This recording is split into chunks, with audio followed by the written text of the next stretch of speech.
हाय दोस्तों। आप लोगों ने सुना होगा कि पीएम मोदी सर इजराइल के विजिट पे गए थे। ठीक है, 2 दिन के विजिट था ये पता है कि पीएम मोदी इससे पहली बार भी एक बार गए थे इजराइल में। ठीक है, बट 1992 से पहले इंडिया के कोई डिप्लोमेटिक रिलेशनशिप ही नहीं था इजराइल के साथ। बट ऐसा क्या होता है कि जो पिछले 10-20 साल के अंदर इंडिया और इजराइल बहुत ज्यादा पास आ रहे होते हैं। क्या इंडिया इजराइल को ओनली डिफेंस के पर्सपेक्टिव से देखता है, डिफेंस इक्विपमेंट्स के इंपोर्टर के हिसाब पे, और या और कुछ छिपा है वहां राज, जिससे कि हम ये जान सके कि और भी उनके मल्टीपल इंटरेस्ट है जो इंडिया और इजराइल केटर कर रहे हैं एक दूसरे को। क्या है इस रिलेशनशिप का डेप्थ और क्यों ये रिलेशनशिप इतना इंपॉर्टेंट है इंडिया के लिए और इजराइल के लिए, चलिए समझते हैं। ठीक है, उससे पहले मैं एक वीडियो छोटा सा प्ले करूंगा, ये आप सुनना कि इजराइल ने इंडिया के बारे में क्या बोला। Heads of state, prime ministers, they come to the Knesset. We greet them warmly. And it's always an exciting moment for all of us and for me too. But I have to tell you, Narendra, my dear friend, I am deeply, deeply moved by your visit here today, because I have to be diplomatic. I will not rank it, because I'll get into trouble. But I've never been more moved than by your visit here with us, a great friend of Israel, a great champion of the Indian-Israeli alliance. तो याद है दोस्तों, आप लोग ने video देखा होगा। ठीक है, तो चलिए समझते हैं कि इंडिया और इजराइल की गाथा क्या है, स्पेशलिटी क्या है और क्यों दोनों एक दूसरे के ऊपर इंटरडिपेंडेंट है, और ऐसा क्या हो रहा है कि जो रिलेशनशिप्स है इंडिया और इजराइल के बीच में वो अच्छे होते ही जा रहे हैं। ठीक है, तो देखिए इस रिलेशनशिप को मैं ये बोलूंगा from shadows to spotlight. Okay, the evolution of India Israel relation, इसका नाम ये दिया आज का।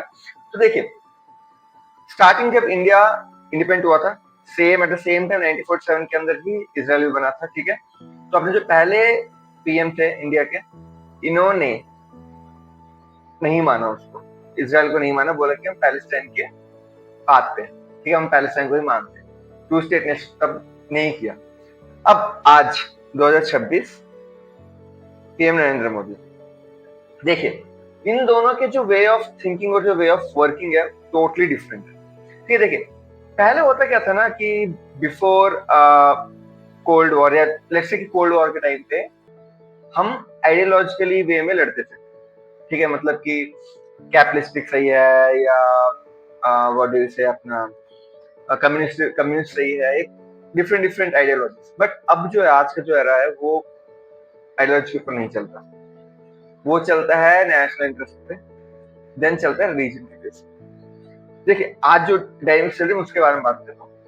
तो अगर आप देखेंगे तो जो भी कंट्रीज के, मतलब जिन भी कंट्रीज के alignment in the national interest और रिलीजन में अगर हो रहा है, then definitely they are making one group. Okay, तो in the same lines India भी थोड़ा बहुत ट्विस्टेड है, क्योंकि देखिए जो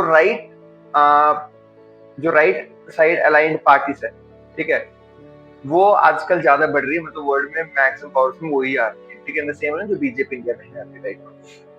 ठीक है, तो पहले जो थे, जब अपने नेहरू जी थे, ठीक है, इनका ये कहना था कि इंडिया टू स्टेट थ्योरी पे, टू नेशन थ्योरी पे बिलीव नहीं करता, बिकॉज इंडिया भी उसी पे डिवाइड हुआ था, उसी थ्योरी के अंदर ही डिवाइड हुआ था, और इंडिया ने फेस किया पाकिस्तान और इंडिया के बीच में जो भी होना था।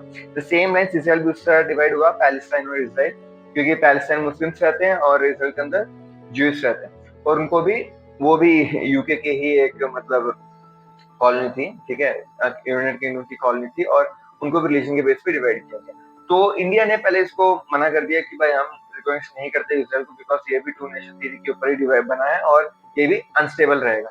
बट 1950 में जब यूएन ने एक्सेप्ट किया इसराइल को, देन या इंडिया ने भी उसको एक्सेप्ट किया, बट कोई रिलेशन है, डिप्लोमेटिक रिलेशन नहीं एस्टेब्लिश किया, ठीक है।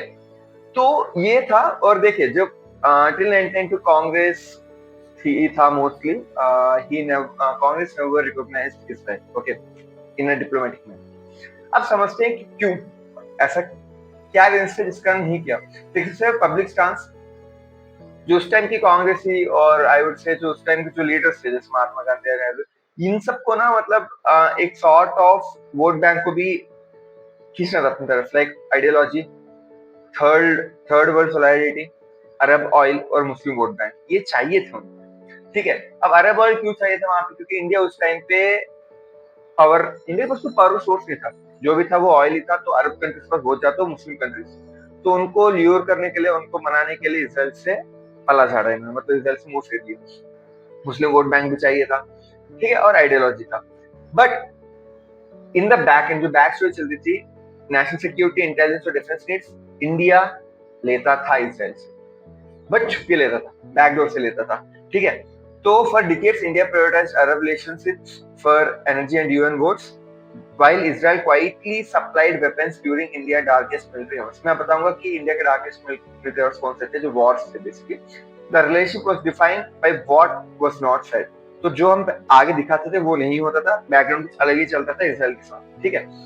तो देखिए 1947 द आइडियोलॉजिकल बैरियर, क्योंकि देखिए 1947 बन गया था इसराइल, बट 1950 में हमने उसको रिकॉग्नाइज किया था। तो जो महात्मा गांधी थे उन्होंने क्या बोला कि Palestine belongs to Arabs in the same sense that England belongs to the English. अब मैं इसके बाद कुछ कमेंट तो नहीं करूंगा, बट ओके, जो उन्होंने कहा था और इंडिया ने इसके अगेंस्ट में वोट किया था, इसराइल के अगेंस्ट में, तो वो तब टू नेशन थ्योरी के अगेंस्ट में ही थे, ठीक है। एक तो ये, दूसरा था पैरेलल फियर की जो रिलीजियन लाइंस पे जो टू नेशन थ्योरी एग्जिस्ट कर रही है, अगर इंडिया इसराइल को उस टाइम सपोर्ट करता तो डेफिनेटली वो पाकिस्तान इंडिया को उसको मानना पड़ता, क्योंकि ये भी रिलीजन के ऊपर ही बना हुआ है। तो इंडिया ने क्या कॉम्प्रोमाइज किया कि भाई चलो अभी तो हम इसको डिप्लोमेटिक नहीं देंगे, बट ये कंसल्टेट ओपन करने दिया मुंबई में, ठीक है, बट नॉट एम्बेसी। अब मैं पिछले वाले साइड में ये बोला था कि डार्क टाइम में मिलिट्री के साथ था इसराइल, वही हुआ। देखिए जो इंडिया ने जो वॉर लड़ी आफ्टर इंडिपेंडेंस 1965 या 1971 या 1962, एक चीज बोलूंगा, अदर देन 1962 या कारगिल भी ले लीजिए, 1965, 1971, 1999 के अंदर अरब कंट्रीज और यूएस पाकिस्तान के साथ ही थे। ओनली 1962 जो अरब कंट्रीज तो न्यूट्रल थे, बट बचे सब में अरब कंट्रीज थे पाकिस्तान के साथ, यूएस पाकिस्तान के साथ। अपने पास ना पावर नहीं था, ना ही इतने मनी थे कि लड़ सके।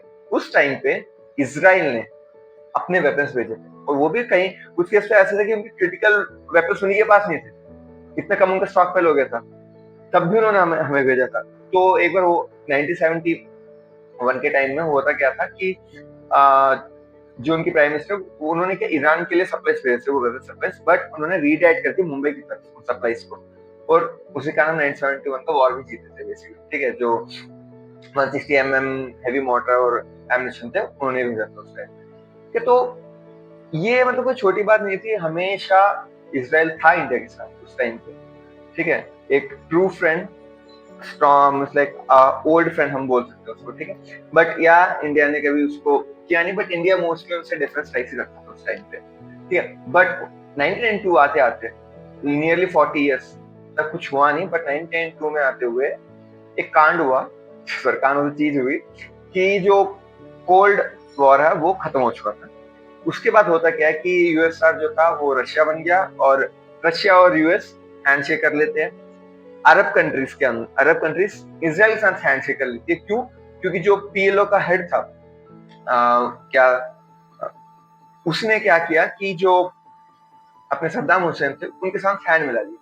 अब होता क्या है, इसका अरब कंट्रीज गुस्सा हो जाती है और वो इसराइल को सपोर्ट करना चाहती है, आज भी अरब कंट्रीज इसराइल को सपोर्ट करती है, ठीक है। तो अब इंडिया ने ये सोचा कि भाई जब वो सब मिल रहा हम क्यों नहीं मिल सकते। तो 1992 में जब पीवी नरसिम्हा राव जी अपने प्राइम मिनिस्टर थे, उन्होंने पहली बार इसराइल को डिप्लोमेटिकली मतलब माना, ठीक है, और इंडिया की न्यू दिल्ली के अंदर उन्होंने उनका एम्बेसी ओपन करने के लिए दे दिया। कि उसके बाद जो इंडिया के और इसराइल रिलेशनशिप्स है कभी बैक हुए नहीं, always they move front in a very good manner, ठीक है। तो अगर आप देख सकते हो कि अर्ताफ ब्लंडर जो उसने पीएलओ को सपोर्ट किया सद्दाम हुसैन का, उसके बाद कोल्ड वॉर एंड हो जाता है। इसके कारण इंडिया और इसराइल डिप्लोमेटिकली मिल जाते हैं, ठीक है। अब the result as a mention 1992 के अंदर पीएम नौशेरा establish full diplomatic ties, recognition without relationships and after 42 years, देखो रिकॉग्निशन विदाउट रिलेशंस, ओके। तो जैसे 1999 के अंदर जब कारगिल हुआ था, तब रियल में इसराइल इंडिया का फ्रेंड है बोल के नो प्रूव हो गया था, क्योंकि देखिए 1998 के अंदर इंडिया पोखरण टेस्ट करता है। वो पोखरण टेस्ट होने के बाद होता क्या है कि यूएस जो है और उसके अलाइड नेशंस जो जितने भी थे, सब इंडिया के ऊपर क्या क्या क्या बोलते हैं, different different kind of tax tariffs लगा देते हैं, या मतलब ट्रेड रोक देते हैं, ठीक है। अब होता सैंक्शंस लगा देते हैं इंडिया से। तो होता क्या है कि इसराइल जब हमारा चल रहा था 9 वॉर, तो अब हमारे पास तो वेपन्स हो रहे हैं, आने से रहे, तो इसराइल तब भी क्या करता है बिना यूएस के डरे, बिकॉज यूएस और इसराइल बहुत बड़े अलाइज है, तो इसराइल बिना यूएस को डरे हुए डायरेक्टली वेपन्स दे देते हैं इंडिया को। अब इसके कारण हम जीतते भी है at the end of the day Kargil का वॉर। अब होता क्या है ना कि देखिए इसराइल को ना यूएस डायरेक्टली कुछ कह नहीं सकता, क्योंकि जो अपना ये मिडिल ईस्ट है उसके अंदर इसराइल एक ऐसा पार्टनर है यूएस का जो always stands with US in any of the case whatever it में है। आप ईरान के साथ लड़ाई ले लीजिए, आप किसी के साथ भी ले लीजिए, Israel will be there. So that's why US neglects few things which Israel do for their on what do you say nation stand up for their own friendships. Okay, तो अभी जब मैं वीडियो रिकॉर्ड कर रहा था मुझे ये पता चला कि ऑलरेडी इसराइल ने ईरान के ऊपर अटैक कर दिया मिसाइल से, और ईरान भी इसराइल के ऊपर अटैक कर चुका है, ठीक है। सायरन दोनों जगह बज रहे हैं। अब देखते होता क्या इस वॉर का, एक नया वॉर अब आगे आगे, ठीक है। नया तो नहीं था बट आई वुड से कि एग्जिस्टिंग वॉर अब दोबारा रीबैक हो गया, ठीक है। तो देखिए जब 1999 का कारगिल वॉर हुआ था, तब इसराइल ने हमें इमरजेंसी स्टॉक फाइल्स भेजे थे, लेजर गाइड इम्यूनिशन भेजे थे फॉर मिराज 2000 और हेरोइन और सर्चर यूएवीज भेजे थे unmanned aerial vehicle for surveillance के लिए, ठीक है। Support provide despite US sanctions on 1998 following the nuclear test, okay. देखिए अब और एक चीज है, ये आप डिफेंस के डील्स ले लीजिए या और डू से कोई दूसरा टेक्नोलॉजी ट्रांसफर ले लीजिए, ठीक है, या जो भी व्हाटएवर थे, ये सब एक अलग लाइन है। बट और एक लाइन है वो है सिविलाइजेशन। होता क्या देखिए ज्यूश को ना ये एक ऐसी कंट्री है जिसमें पूरे वर्ल्ड के अंदर सबसे ज्यादा प्रताड़ित और सबसे ज्यादा मतलब टॉर्चर किसी कम्युनिटी के ऊपर किया गया, वो है ज्यूश कम्युनिटी। क्यों देखिए उनके ऊपर क्रिश्चियंस ने टॉर्चर किया, मुस्लिम्स ने टॉर्चर किया, जितने भी थे वेस्टर्न जितने भी कल्चर थे सभी ने ज्यूस को अच्छी तरह टॉर्चर किया। बट ओनली एक ऐसा मतलब कंट्री था जिसमें ज्यूस को टॉर्चर नहीं हुआ, वो था इंडिया। तो इसी को चलते लेके जब प्राइम मिनिस्टर मोदी जी गए थे इसराइल कुछ दिनों पहले, तो बेंजामिन नेतन्याहू क्या बोलते, India is the only country where Jews have never faced persecution. सच भी है।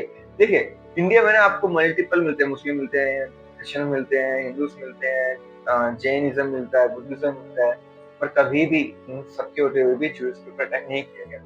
और इसराइल इसलिए भी इंडिया का शुक्रगुजार है क्योंकि 1918 के जो बैटल ऑफ हाफिया हुआ था जिसमें ओटोमन एम्पायर गिर जाता है वर्ल्ड वॉर 1 हारने के बाद, जो अभी तुर्की प्रेजेंट एरा में, ठीक है। तो इसके बाद ही इसराइल बना, और तब जो इस वॉर को जीतने में सबसे बड़ा हाथ जो था वो था इंडियंस का, क्योंकि जो यूनाइटेड किंगडम जो कॉलोनी इंडिया थी, तब इंडिया के ही सैनिकों को वहां भेजा गया था द बैटल ऑफ हाफिया के अंदर अलॉन्ग विद इसराइल लड़ने के, ठीक है।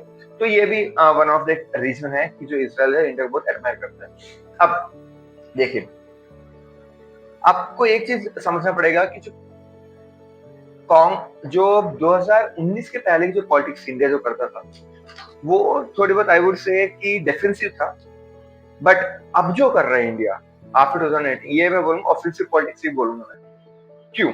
देखिए पहले क्या था कि इंडिया पैलेस्टाइन को बहुत ज्यादा बैक करता था और अभी कर भी रहा है, ऐसा नहीं है कि इंडिया इसराइल को जब पूरे चले गए तो पैलेस्टाइन को बैक करना छोड़ दिया। तो हो रहा क्या है ना यहाँ पे कि पहले क्या था कि अगर इसराइल जा रहा है इंडिया तो उसके अगले दिन ही पैलेस्टाइन चले जाता था बैलेंस करने के लिए, बट ऐसा अब नहीं है। अब क्या है कि दोनों को अलग अलग तरीके से देखते हैं। अब इंडिया सेट करता है कि उसकी फॉरेन पॉलिसी क्या होगी with respect to one specific country, like that. Dependent नहीं रहे अभी कोई। तो अब क्या है देखिए, 2017 में पहली बार पीएम मोदी या इंडिया के कोई भी प्राइम मिनिस्टर गया था इसराइल, ये पहली बात था। उसके बाद उसके अगले साल 2018 में मोदी जी गए पैलेस्टाइन, ठीक है। तो पैलेस्टाइन जब भी गए थे तो उनको उनका जो हाईएस्ट ऑनरी अवार्ड है वो दिया गया था, इस बार इजराइल ने दिया, ठीक है। तो आप समझिए कि किस तरह इंडिया प्ले कर रहा है जियो पॉलिटिक्स को as he gains the power, okay. Breaking the tradition of balanced visits, India now engages each nation based on the bilateral merit. Okay, refusing to let the relationship with one be held hostage by the others. Okay, तो इसे हम बोले डी-आइफनेशन बोल रहे हैं basically. और जो अगला one of the main reasons है वो ये है कि देखिए, जो अभी पीएम मोदी जी गए हैं उसका one of the main reason ये भी, पहले पहले जितनी बार गए हैं मतलब जो भी गए होंगे, मतलब डिफेंस मिनिस्टर्स गए थे, फॉरेन मिनिस्टर गए थे, ठीक है, पीएम पिछली बार भी गए थे, बट वो सब इतने इंपॉर्टेंट नहीं थे। वो क्या था कि रिलेशन को सेट करना है, स्टेबल करना। अब का क्या है कि ना, पहली बार की तरह नहीं है। अब तो क्या होता है कि डिफेंस इक्विपमेंट्स भिजवा दो, खरीद लिए हमने, ट्रांसफर मतलब कि क्या वेपन्स भेज दो बस। अब ऐसा नहीं है, अब इंडिया उस लेवल पे नहीं है, इंडिया लेवल से उठ चुका है। इंडिया क्या बोलता है अब कि भाई हमें चाहिए ट्रांसफर टेक्नोलॉजी। हम क्या चाहते हैं कि तुम हमें ट्रांसफर टेक्नोलॉजी करो, हम यहाँ बनाएंगे।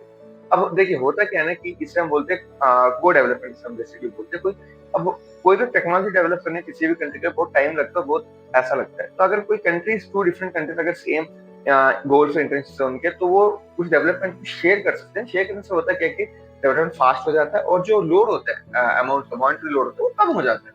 द सेम लाइंस अगर आपको एडवांटेज मिलता है प्रोडक्शन के अंदर, क्योंकि होता क्या है देखिए, अगर से इसराइल एक छोटी कंट्री है, अब उसके अंदर आपको प्रोडक्शन करने तो लेट्स से कि एक मिसाइल है, बराक मिसाइल से लेट्स से 50 कर पाती है एक टाइम, मतलब 1 ईयर के अंदर। बट उसका जो क्या बोलते हैं मार्केट है, मतलब जो रिक्वायर्ड अमाउंट है वो है उसका लेट्स 100। तो अब क्या करेगी वो कि दूसरे कंट्री को, स्केलाइड कंट्रीज को बोले कि भाई मैं तेरे को ट्रांसफर टेक्नोलॉजी करूंगा, तू कर ले, तू 50 बना और बेच, मतलब जो रिक्वायरमेंट अमाउंट है उसको सफेस कर देंगे। और जिससे होता क्या है कि इन दोनों कंट्रीज को प्रॉफिट होता है, और जो दूसरी कंट्री जो बना रही है, जो डेवलपमेंट जो बना रही है, उसके पास वो टेक्नोलॉजी आती है बनाने की और डेवलप करने की। द सेम लाइन्स इंडिया भी अब क्या बोल रहा है कि हम भी को क्रिएटर्स बनेंगे आपके साथ, हमें आप टीओ टेक्नोलॉजी ट्रांसफर टेक्नोलॉजी कीजिए, जो भी है हम शेयर करेंगे और बनाएंगे। लाइक हीरोइन ड्रो, फैल्कन नोवा एक्सएस, मतलब सर्वेलेंस रडार सिस्टम के अंदर यूज किया जाता है। शीट्स के अंदर बराक 8 एयर डिफेंस, ये बेसिकली पुराना है। सो नेवल, जो नेवी से दोनों कंट्रीज को उन्होंने जॉइंट डेवलपमेंट प्रोजेक्ट था, और जो प्रिसाइज मिशंस है वो भी अब बनाएंगे, ठीक है। अब देखिए इसराइल जो है ना इंडिया के लिए इसलिए भी इम्पोर्टेंट है क्योंकि इसराइल इंडिया का टॉप 3 डिफेंस एक्सपोर्टर के अंदर आता है, ठीक है, जो इंडिया को बेचता है। तो और इसराइल का जो 40% ऑफ डिफेंस एक्सपोर्ट्स है वो इंडिया ही कंज्यूम करता है। तो आप समझिए इन दोनों के रिलेशंस कितने इंटरडिपेंडेंट भी है। अब beyond the guns, beyond the defence अगर हम बात करें तो इसराइल नॉट ओनली इंडिया के लिए डिफेंस के रूप पे ही बैठा है। इसराइल ना देखिए कहीं कहीं किसी रीजन्स के अंदर ना, एरियाज के अंदर यूएस से बहुत आगे, वर्ल्ड से बहुत आगे है, ठीक है। अब लाइक वाटर मैनेजमेंट आया, लाइक एग्रीकल्चर के अंदर आया, इनोवेशन के अंदर आया, इसराइल बहुत ही स्ट्रॉन्ग कंटेंट है उसके अंदर, ठीक है। इसराइल एक ऐसी एरिड कंट्री थी, ड्राई कंट्री थी, अब उसमें पानी को उन्होंने इतना अच्छी तरह मैनेज करना सीख लिया कि वो दूसरे कंट्रीज को पानी अब बेच रहे हैं। मतलब जो डीसैलिनेशन टेक्निक्स है वो बहुत स्ट्रॉन्ग है उनके, और जो एग्रीकल्चर है वो भी उनका बहुत अच्छा, मतलब एक क्या बोलते हैं रिसर्च उनके अंदर इतना ज्यादा किया एग्रीकल्चर के अंदर कि वो इंडिया को अब वो टेक्नोलॉजी बेचते हैं, ठीक है। तो इंडिया क्या है इसराइल के साथ अब साइबर सिक्योरिटी के अंदर जाना चाहती है, और एआई इंटीग्रेशन के अंदर जाना चाहती है, एजुकेशन के अंदर जाना चाहती है, मल्टीपल एरियाज वो भी एक्सप्लोर करना चाह रहे हैं, ठीक है। अब देखिए ये जितने भी ऊपर मैंने बोली ये सब हो इसलिए है because of the Modi VB chemistry. देखिए तो आई इक्वल्स टू आई बोलते हैं, जैसे इंडिया फॉर इसराइल और इसराइल फॉर इंडिया। तो होता क्या है जब से पीएम मोदी जी आए हैं तब से इसराइल के जो भी पीएम है वो इंडिया से बहुत ज्यादा क्लोज है, और नेतन्याहू जो है वो तो कुछ ज्यादा ही क्लोज है। अब because of these good relations India क्या है कि कुछ भी हो, मतलब जो भी लाइक टेररिज्म अटैक हो या किसी भी, वो रिस्पॉन्ड करते हैं, ठीक है। और इस बार जब गए थे पीएम मोदी सर ने, तो इसराइल ने ये बोला कि जो पहले 50,000 का जो नंबर था, मतलब पर ईयर इंडियंस 50,000 वीजा ही मतलब देंगे इंडिया लोगों को, और ही थिंक ओनली किसमें एग्रीकल्चर में और हॉस्पिटलिटी के अंदर ही मतलब पहले देते वो ओल्ड एज हॉस्पिटल के लिए। अब ऐसा नहीं, अब वो और मल्टीपल एरियाज के अंदर वीजा देंगे बोल के ये भी उन्होंने कमिट किया है। तो अब देखते हैं कि क्या होता है, और एजुकेशन के ऊपर भी कमिट किया है। तो ये all because of things, because in दोनों के बीच केमिस्ट्री बहुत अच्छी है, ठीक है वहां पे। अब आते हैं, देखिए मेन थिंग जो न्यूज में ज्यादा चल रहा है वो है हेक्सागन ऑफ अलायंस। इसराइल या जो भी अब कंट्री जो अभी जिस तरह जो अभी वर्ल्ड में चल रहा है, सब कंट्रीज क्या चाहते हैं कि खुद मतलब दूसरी कंट्री पर डिपेंड नहीं होना चाहिए जो मेजर पावर्स उसके ऊपर। तो इन द सेम लाइंस जो इसराइल यूएस का बहुत बड़ा अलायंस है वर्ल्ड से, तो वो ना थोड़ा हटना चाह रहा है उस मतलब डिपेंडेंस से, ठीक है। तो इसराइल क्या बोला कि ग्रीस, साइप्रस, यूएई और इंडिया का हम एक हेक्सागन ऑफ अलायंस बनाना चाह रहे हैं, और डिफरेंट कंट्रीज और भी आएंगे, साउथ अफ्रीकन कंट्रीज भी है जिन्होंने नाम नहीं लिया अफ्रीकन कंट्रीज का। उनका कॉन्सेप्ट क्या है कि a new security architecture proposed to link the Mediterranean with the Indo-Pacific via the Arabian Gulf, ठीक है। गोल क्या है इसका? Enhancing regional security, economic integration, strategic cooperation, counter common threats and instability. लेकिन दोनों कंट्रीज कॉमन थ्रेट्स कुछ नहीं है, टेररिज्म बेसिकली मैं बोलूंगा, और दोनों का ही नेबरिंग कंट्री से टेररिज्म है। वहां पे पैलेस्टीन जो हमास है उससे आ रहा है, और ईरान से आ रहा है, इंडिया को आ रहा है पाकिस्तान बांग्लादेश से, ठीक है। आपकी प्रोजेक्ट इकोनॉमिक आपकी project is the IMEC, India Middle East European corridor, okay, positioning Israel as a potential port of entry to Europe bypassing Suez। देखिए सुएज कैनाल जो है ना वैसे बहुत रिस्की भी है, क्योंकि एक तो है वो बहुत छोटा, और वर्ल्ड का आई थिंक 20 to 30% ट्रेड वहीं से होता है। अब कुछ हो जाता है तो पूरे ब्लॉक हो जाते हैं ट्रेड। तो ये इसराइल जो एक नया मतलब पूरा एक कैनाल बनाना चाह रहा है जो सुएज कैनाल को क्रॉस मतलब पूरा नेग्लेक्ट कर सके, बिकॉज वहां पे ईरान का भी दबदबा बहुत ज्यादा रहता है, ठीक है। अब देखते हैं, अब यहाँ समझते हैं, देखिए फॉल्ट लाइंस, शेड सेट्स। अब शेड सेट्स क्यों बोल जा रहे हैं? देखिए जो 7 अक्टूबर को इसराइल में हुआ था हॉलोकॉस्ट, बहुत भयंकर था। उसमें तकरीबन 1500 से ज्यादा लोग तो मारे गए थे, और 300 लोग तक को उन्होंने मतलब हमास ने क्या बोलते किडनैप कर लिया था। और इन द सेम लाइंस इंडिया में 26/11 में जो मुंबई में अटैक हुआ था, 11 में उस पर ताज होटल। तो ये दोनों ही जो कंट्रीज है ना, इसराइल और इंडिया, ये है भाई टेररिज्म बहुत बड़ी ग्रस्त है, क्योंकि यहाँ पे जो और दोनों कंट्री में एक ही कर रहे हैं, एक्सट्रीमिस्ट इस्लामिस्ट, ठीक है। वो दोनों ही कंट्री ज्यादा इनको पे अटैक करते हैं। इंडिया में तो वही कर रहे हैं इंडिया, और इस्लामिक कंट्री सॉरी और इसराइल वही कर रहे हैं। तो ये क्या चाहते हैं कि जो एक्सट्रीमिज्म जो इस्लामिस्ट है उनके ऊपर टैकल करना चाह रहे हैं। तो उसके लिए जो हेक्सागन ऑफ अलायंस है जो बनाया था, मतलब इसराइल ने, देखिए इंडिया ने तो कुछ बोला नहीं उसके ऊपर कि वो ज्वाइन होंगे नहीं होंगे, बट इसराइल ने उनको आह्वान दिया है कि okay please come and join, invitation दिया सॉर्ट। ओके, तो मोर जो है एक्शन इस बार जो मतलब कमिट किया है पीएम मोदी और नेतन्याहू जी ने कि deep intelligence sharing between raw and Mossad joint counter terror trainings होंगे। तो जो देखिए मोसाद जो है वर्ल्ड की बेस्ट एजेंसी है in the sense of counter terrorism और एनालिसिस के लिए, okay. The same line India की रॉ भी कोई कम नहीं है। अब जब ये दोनों मिलेंगी तो काउंटर टेररिज्म बहुत अच्छा वर्क कर सकते हैं, ठीक है, वर्ल्ड के अंदर भी। तो देखिए the tight rope navigating Gaza, ये एक मेन चीज है कि गाजा जो है ना, देखिए इंडिया पैलेस्टाइन को छोड़ नहीं सकता, ठीक है, क्योंकि at the end of the day Muslims India में भी रहते हैं, तो उनके भी थोड़ा इंटरेस्ट को देखना पड़ता है, ठीक है। तो पैलेस्टाइन जो है वो बहुत पुराना भी है, पहले पैलेस्टाइन था, इसराइल नहीं था। इसराइल पैलेस्टाइन को तोड़ के बनाया गया, ठीक है। तो इंडिया क्या चाहता है ना कि एज आई मेंशन कि इंडिया खुद का फॉरेन पॉलिसी खुद डिपेंड करता है, तो दूसरी कंट्रीज के ऊपर उसका इफेक्ट नहीं कर सकती। तो इंडिया क्या है कि इसराइल के साथ counter terrorism, defence, AI technology transfer, इन सब के ऊपर डिपेंड रहता है। In the same lines India जो है पैलेस्टाइन को जो है ना, जो देखिए जब पीस हुआ था दोनों के बीच में, हमास और इनके बीच में, इसराइल के बीच में, तो हुआ क्या था कि जो ह्यूमैनिटेरियन एड था जो फिक्स किया गया था हमास जो पैलेस्टाइन के लिए, उसमें सबसे बड़ा कंट्रीब्यूटर इंडिया था, और इंडिया ने बहुत ज्यादा पैसे भेजे भी in the name of humanitarian add वहां पे, ठीक है। तो इंडिया के दोनों को ही मतलब बैलेंस करके चल रहा है, ठीक है। अब जैसे अगर हम देखें इंडिया स्टैंस जो हमास और इसराइल की हुआ था, उसमें इमीडिएट रिएक्शन क्या था, unequivocal condemnation of October 7 as terrorism, उन्होंने टेररिज्म बोलता। सेम लाइंस जो पहलगाम अटैक हुआ था इंडिया में, इसराइल ने बोलता वो टेररिज्म का है। तो दोनों कंट्री से टेररिज्म अटैक होता है तो साथ आ जाते हैं, ठीक है। UN votes abstaining on ceasefire vote that omit Hamas terror, while supporting humanitarian motions, the balance continues support for the two-state solution and aid to Gaza while maintaining defense ties with Tel Aviv. Okay? अब देखें, अगर मैं पूरा conclusion करूँ ना, देखें तो हम बोलते 1+1=2, यहाँ पे इक्वेशन 1+1=11। क्यों? देखिए, दोनों कंट्रीज एक दूसरे के ऊपर बहुत ज्यादा डिपेंडेंट है। इंडिया डिपेंड है इसराइल के ऊपर उनकी टेक्नोलॉजी के लिए, उनके साइबर सिक्योरिटी नॉलेज के लिए, मोसाद के इंटेलिजेंस के लिए, बिकॉज उन्होंने जो हमारी जो जरूरत थी जब हमें बहुत ज्यादा, तब इंटेलिजेंस दी थी, और इंडिया उनको वैसे छोड़ नहीं सकता बीच में। और इसराइल को इसलिए जरूरी है क्योंकि देखिए, इसराइल जब उसके इंसेप्शन है, वो at any point of time हमेशा वॉर पे है वो, ठीक है। जब वॉर पे रहता है ना कोई कंट्रीज, तो उनको डिप्लोमेटिकली एक स्ट्रॉन्ग कंट्री चाहिए होता है होल्ड करने के लिए। देखिए, अब यूएस जो है ना, अब वो इतना भरोसेमंद नहीं रहा कि वो पता नहीं कब छोड़ देगा किसी के साथ। तो इसराइल जो है अब दूसरी बड़ी कंट्री को देखकर जो नुकसान डिप्लोमेटिकली बैक कर सकता है, वो है इंडिया। अगर इंडिया रहता है तो डेफिनेटली नुकसान दूसरी कंट्रीज पे रहेंगे डिप्लोमेटिकली बैक करने के लिए। और एक चीज देखिए, इसराइल जो है वो I would say super power है इंटेलिजेंस के अंदर, रिसर्च के अंदर। फिर इंडिया जो है सुपर पावर है स्किल लेबर के अंदर और मैन पावर के अंदर। तो अगर यहाँ पे दोनों मिलते हैं तो बहुत ही बड़ा सुपर पावर बनेगा दोनों की कॉम्बिनेशन, ठीक है। तो ये दोनों ही कंट्रीज यूटिलाइज करना चाहती है, इसलिए वो बोल रहे को हम जॉइंट डेवलपमेंट रखेंगे, कोऑपरेशन रखेंगे, रिसर्च एंड डेवलपमेंट एस्टैब्लिश करेंगे दोनों कंट्रीज के बीच में। ये सब जो भी बोल रहे हैं वो बिकॉज ऑफ दीस थिंग्स। तो आई थिंक आपको मेरे पूरे समझ में आया होगा, ठीक है।